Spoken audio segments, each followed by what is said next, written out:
Praise Lord. ദൈവനാമത്തിന് മഹത്വം ഉണ്ടാകട്ടെ. വീണ്ടും വരുന്നവനായ യേശുക്രിസ്തുവിന്റെ നാമത്തിൽ എല്ലാവർക്കും സ്നേഹവന്ദനം. ഇന്നത്തെ പ്രോഗ്രാം ബൈബിൾ ക്വിസാണ്.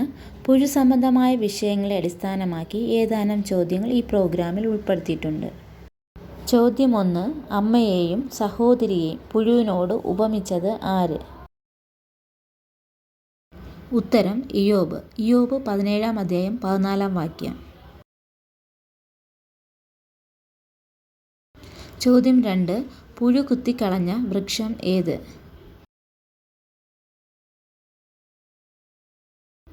ഉത്തരം ആവണക്ക്. യോന 4-ാം അധ്യായം 7-ാം വാക്യം.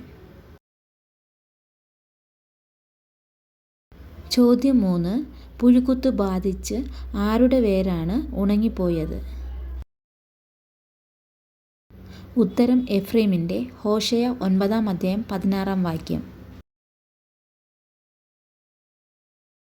ചോദ്യം 4.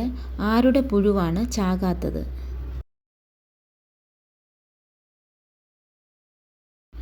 ഉത്തരം അതിക്രമം ചെയ്യുന്നവരുടെ. യെശയ്യാവ് 66-ാം അധ്യായം 24-ാം വാക്യം.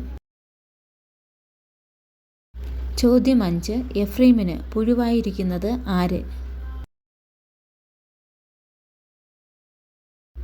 ഉത്തരം യഹോവ. ഹോശയ 5-ാം അധ്യായം 12-ാം വാക്യം. ചോദ്യം 6. യഹോവ പുഴുവെന്ന് വിളിച്ച് അഭിസംബോധന ചെയ്തതാരെ? ഉത്തരം യാക്കോബിനെ. യെശയ്യാവ് 41-ാം അധ്യായം 14-ാം വാക്യം. ചോദ്യം 7. ജനം പുഴുവരിച്ച വസ്ത്രം പോലെ ഇരിക്കുന്നു എന്ന് പറഞ്ഞതാര്? ഉത്തരം ഇയ്യോബ്. ഇയ്യോബ് 13-ാം അധ്യായം 28-ാം വാക്യം. ചോദ്യം 8. മർദ്യൻ പുഴുവാണ് എന്ന് പറഞ്ഞതാര്? ഉത്തരം ശൂഹ്യനായ ബിൽദാദ്. ഇയ്യോബ് 25-ാം അധ്യായം 1-6 വാക്യങ്ങൾ. ചോദ്യം 9. ചാകാത്ത പുഴുവുള്ളത് എവിടെ?